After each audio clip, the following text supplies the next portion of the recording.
"Rachel, I will protect you for the rest of my life." Hearing those words declared with a bashful yet firm tone, Lindsay involuntarily stopped in her tracks because, after all, that voice belonged to her husband. When she slowly turned around, not believing what she just heard, there they were, her husband and her best friend, arms crossed and smiling happily at each other. Unable to comprehend the situation, she stood there, dumbfounded, as a joyful atmosphere filled the air around her. Regaining her senses, Lindsay managed to smile and made her way through the crowd to step forward. Then, ignoring the surprised looks from both her husband and friend, she walked up to the stage. They looked at her, unable to say anything, holding each other tightly as if to protect one another. Lindsay smiled at them and looked around the noisy venue, silencing the crowd. Then, she took the microphone from her husband, took a deep breath, and properly introduced herself. "I am the wife who wasn't protected. My name is Lindsay, a 26-year-old housewife. My family runs a high-end steak restaurant, and I've been helping out there even after getting married. I have a friend who I've been close with since high school. Her name is Rachel. She's someone I can call my best friend. Rachel is flashy, but has a bright personality and is kind to everyone, always considerate. Of course, that was the same towards me when we first became classmates in high school. Seeing me nervous, she slowly started to talk to me. Gradually, we began to talk more, and now we are best friends who can share anything with each other. Rachel and I graduated from high school and went to the same university, continuing to be good friends. Joining the same student club, we had fun times. When we met Tom was a senior and the leader of the student club. Kind, sincere, and reliable, I was attracted to him. Rachel noticed my feelings quickly, and I consulted with her about many things. As Tom was graduating, Rachel suggested I confess to him. I wasn't planning to go that far, but pushed by Rachel's strong encouragement, I confessed, expecting to be turned down. But it was a success. Tom and I started dating, and after I graduated from university, we got married. However, we decided not to have a wedding ceremony, just greeting each other's parents and obtaining a marriage license. Thus, Tom and I became husband and wife, and we started our life together in a new apartment. My parents suggested we live in a house, but Tom declared he would build one in the future, which satisfied them. The beginning of our married life seemed smooth. Tom worked hard and saved for our future, always kind to me. One day, I made a suggestion to Tom. It was the day when he came home early from work, which was rare. We were sitting on the living room sofa, enjoying our time together. Seeing an opportunity as our conversation paused, I told Tom I wanted children. "Well, yeah, that's right. I'll work even harder then, considering that." Tom's response was somewhat unexpected, but raising a child costs money. Honestly, my parents could help financially, but Tom seemed not to want to rely on them. When we moved to our new home, I had asked Tom why he refused my parents' offer to help. He wanted to manage our life on our own. I was deeply impressed by Tom. Similarly, he wanted to raise our child with our efforts, and I was moved by Tom's thoughtfulness, leaving me speechless. However, a suspicious event gradually made me question Tom. It was about 2 years into our marriage. I told Tom I wanted a child again. "But it's about time for that, isn't it?" "All right, I'll start studying child rearing," Tom said with a smile, leaving me speechless. Perhaps he was indirectly refusing. That doubt crossed my mind, and I couldn't say anything more. Moreover, Tom has been busy with work and hardly comes home lately. It wasn't like this at first, but since he said he would study child rearing, he began to come home later and later. Tom got a job before me, so it was natural for him to gradually climb the corporate ladder and become busier. However, starting the day after we talked about having children, coming home after the date changes, or suddenly not coming home because of a sudden drinking party seemed suspicious no matter how I thought about it. When he came home late, I tried to be considerate to make him comfortable, but he started to react coldly to everything, as if trying to distance himself from me. In addition to that, Tom started doing something unthinkable before, especially late. He began visiting my parents' house after work or drinking parties to eat our steaks. While I was happy about it, when Tom, who had said he wanted to rely on my parents as little as possible, cheerfully suggested. It must be hard to cook every day, right? Why don't you just come to Lindsay's place to eat from now on? I almost dropped the plate I was holding. After such incidents continued, I decided to carefully observe Tom's actions. His behavior when he came home, how he acted when relaxing, and unavoidably, I also checked for any signs of infidelity. But there were no such signs from Tom, and maybe because my observations were too apparent, he began to stay away from home even more. The frequency of him not coming home all night without any contact or coming home while I was asleep and leaving before I woke up started to increase. Just as such a lifestyle was becoming the norm, Tom unexpectedly came home for dinner after a long time. "What's up? It's rare for you to come home today." Without much thought, I blurted out what was on my mind. Immediately after, I regretted it, but Tom didn't seem to mind and casually said, "Yeah, I was supposed to work late today, but a business trip came up suddenly for tomorrow. I need to prepare now."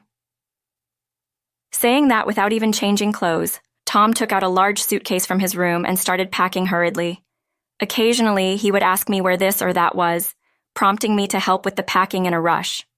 Once the packing was done, Tom suddenly claimed he was hungry, so I had no choice but to serve some food I had prepared for myself. "Lindsay's cooking, it's been a while. Food made by someone else really is the best, isn't it?" After finishing his meal neatly, Tom went straight to take a bath and then to bed. I sighed deeply while cleaning up. The next day, Tom left for his business trip before I woke up. I wondered when he would return. Ultimately, Tom didn't tell me how long he would be on his business trip. He took about a week's worth of clothes, probably planning to use a coin laundry to rotate them. Alone again, I spent my days doing household chores, reading books, and living a tasteless life. In the evening, I would go back to my parents' house to help with the shop. 5 days had passed since Tom left on his business trip. Living in such a cycle this day, we received an order for appetizers from Rachel's house for the first time in a long while. Actually, Rachel is the daughter of a wealthy family, often using my parents' shop for parties at her home. Since graduating from college, Rachel had entered a company to gain experience for taking over her family's business, so she probably hadn't had many chances to throw parties. Hearing from Rachel after such a long time naturally brightened my voice. "Lindsay, it's been a while. Can I ask for your appetizers again like before?" "It's been a while, Rachel. Of course, how many servings should I bring this time?"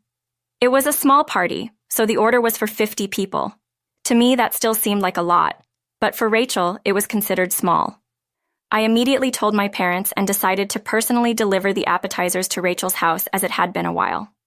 On the day of delivery, once the ordered appetizers were ready, I proudly headed to Rachel's house. I wasn't interested in the party's details, but I was looking forward to possibly meeting Rachel. I rang the doorbell and introduced myself. Then the housekeeper opened the door for me, letting me in while saying it had been a while. I was led to the hall, which was the venue, and I began arranging the ordered items on the table. The party itself seemed to have already started, with Rachel's father, David, giving a speech. I tried not to disturb anyone while I was setting up, but the people around me showed no interest in me, the person delivering the appetizers. Just when I was about to finish setting up, the people behind me suddenly started clapping loudly. I was so surprised that I almost spilled the sauce I was holding, but I took a deep breath and managed to hold on. Then I heard someone stepping onto the stage and starting to speak. However, I recognized the voice, and just as I was about to finish everything and leave, I found myself stopping in my tracks. The next words I heard made my mind go blank. "Rachel, I will protect you for the rest of my life." Hearing that declaration bashfully made, I couldn't think of anything. The voice that echoed throughout the hall belonged to my husband, Tom. Thinking it couldn't be, I slowly turned around, and there were Tom and my best friend Rachel, arms crossed and smiling happily at each other. Unable to comprehend the situation, I stood there, dumbfounded. A celebratory atmosphere filled the air in front of me. I came to my senses, forced a smile on my face, and decided to make my way forward through the crowd. Then, appearing in front of Tom and Rachel, both of them noticed me and gasped in surprise. Ignoring the two of them who looked at me as if they'd seen a monster, I stepped onto the stage, and they slowly backed away. After stepping down from the stage, they looked at me, unable to say anything, holding each other as if to protect themselves. The entire venue became noisy at the strange sight, and Rachel's parents began to demand what was going on from the two. But they just held each other and looked at me without answering. I smiled at them and looked around the noisy venue, silencing the crowd. As I looked around, the noise gradually subsided, and eventually everyone was waiting for what I had to say. After confirming this, I suddenly turned back to the two, snatched the microphone from a frightened Tom, took a deep breath, and properly introduced myself. Good evening, everyone. I am the wife who wasn't protected. Saying this, not only the invited guests but also Rachel's parents were wide-eyed and surprised. From their reactions alone, it was clear that this was a plan between Rachel and Tom alone. In a hurry, I decided to turn back to Rachel, who was arguing with Tom, and asked with a smile still on my face, "Hey, Rachel, are you getting married to this man? Congratulations, then." As I spoke, Rachel held her breath and clung to Tom, and Tom, clinging back to Rachel, made it seem as if I was the villain. Unsatisfied with this, I decided to explain the situation politely to everyone in the venue other than Rachel and Tom. Ladies and gentlemen, you might have gathered here today for what you believe is these two's wedding announcement party, but you are mistaken. Today's party is not a wedding announcement but an affair revelation, so please make no mistake. After saying this, not only the venue but also Rachel's parents became even more upset. Therefore, I decided to report the detailed situation and question the two. First of all, Tom here is my husband. We didn't have a wedding ceremony as I didn't wish for it, but we are married, and next to him is Rachel, who has been my best friend since high school. In short, I was just betrayed by my best friend and husband. Is this a coincidence? I said, turning to face Rachel and Tom. However, no response came from the two, and I shrugged my shoulders. Then Rachel's mother, Sophia, mentioned that she had not heard about me being married. That comment made me realize what Rachel had intended. Rachel had been aiming for Tom since we got married, or perhaps even before that.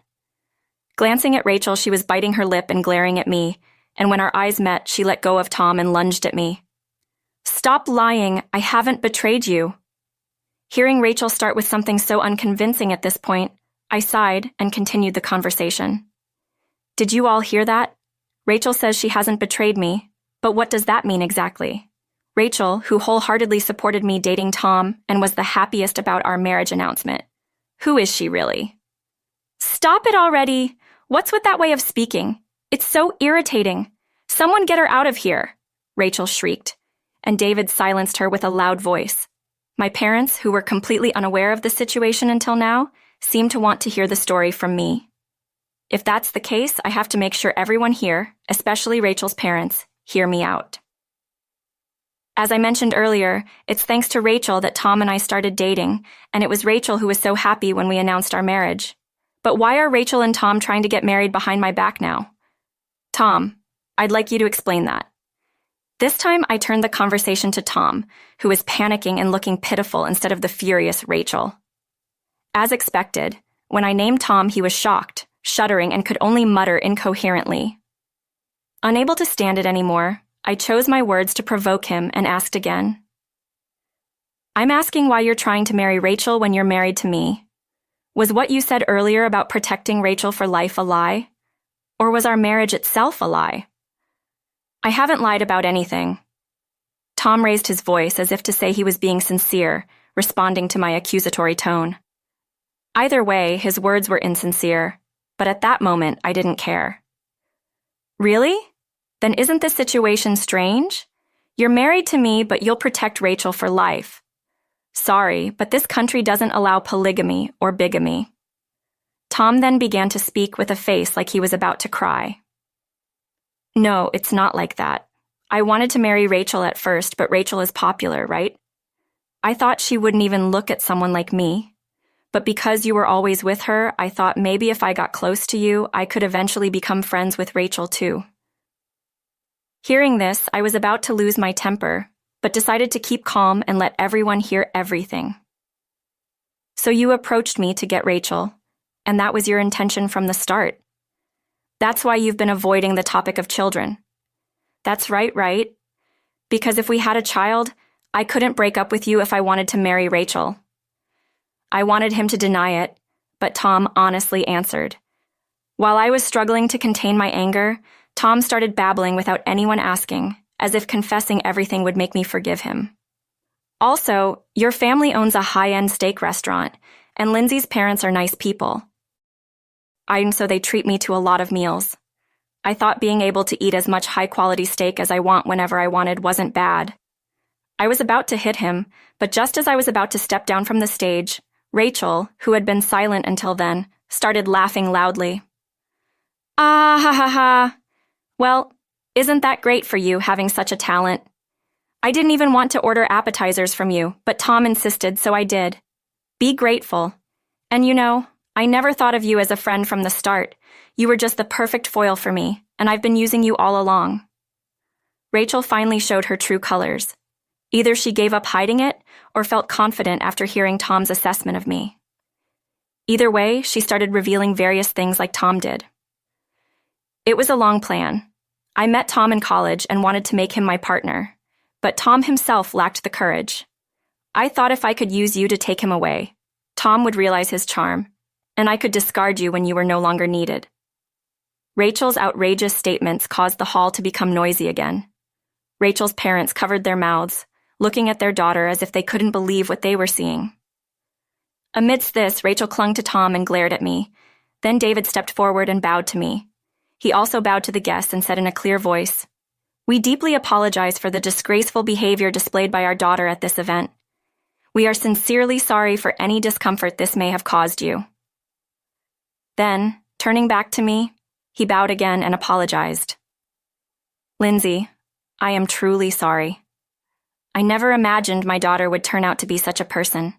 We've been close since we were young, and to repay you like this, I don't even know what to say. I won't ask for your forgiveness, but could we possibly settle this matter amicably?" While I understand that a parent will defend their child no matter what they do, this is too much. If she shows no signs of remorse, I intend to make this public. At this exchange, Rachel's face turned pale. A bit away, Sophia was crying, and seeing that, Rachel seemed to lose even more color. Tom, in his misguided attempt to console her, was doing all the wrong things, trying to make her laugh or making gestures as if to hit me. Watching this, I wondered what I ever saw in Tom. Rachel, annoyed by Tom's gestures, tried to distance herself, but Tom seemed not to understand. Watching their interaction, I lost interest and decided to put an end to it. Well, now that your affair has been uncovered, I'll be seeking damages from Rachel and also from Tom, along with a demand for a divorce. What? Just because you weren't attractive enough, don't blame me for it, Rachel retorted with a look of utter disgust, and her parents were frantic. They remembered when I said I'd go public if Rachel showed no remorse. Tom, too indecisive and unclear, muttered something about not being able to pay, but that was not my concern. Irritated by their continued complaints, I firmly held the microphone and said, "Well then, I'll have to make it public. It might be good for you to experience what happens when you don't show proper remorse." As I was about to leave the stage, Rachel's parents desperately pleaded, "Lindsay, we'll take care of the damages. Just please don't go public. Please, we're begging you. I'm begging you, Lindsay. Please not in public." Seeing them so desperately defending Rachel made it seem like they only cared about their own interests. I frowned and looked at Rachel, but seeing her parents, she showed no sign of remorse.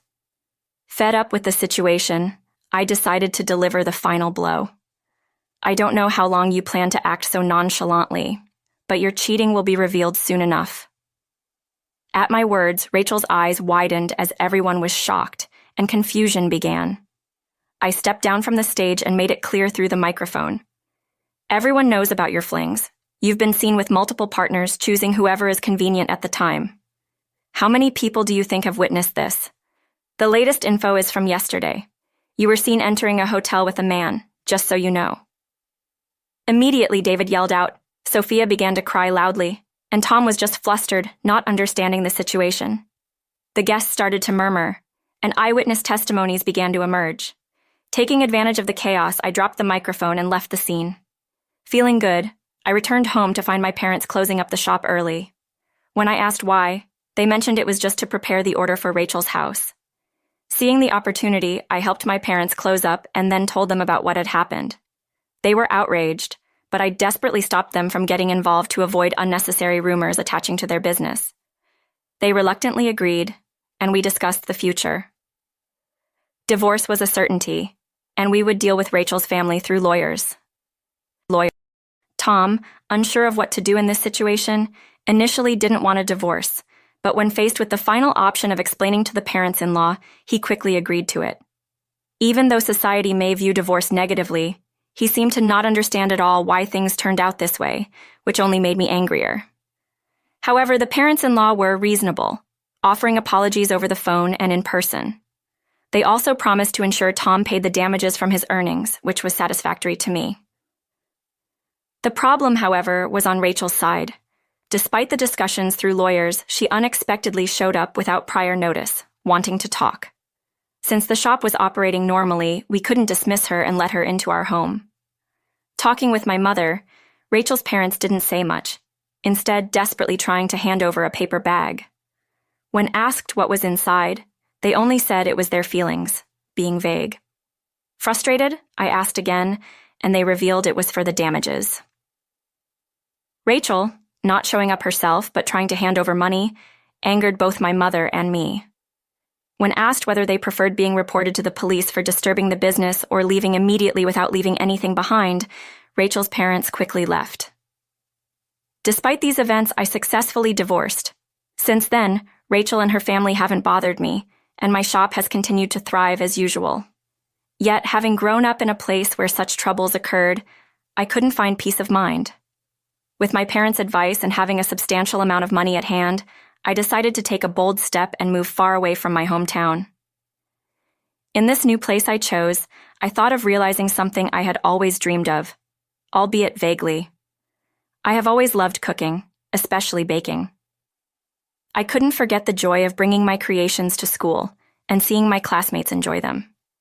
And I've always wanted to open a cafe someday. Fortunately, with the funds available, I am planning to open a cafe. While relaxing in my new condominium, despite the tough times I've faced, thinking about the future now fills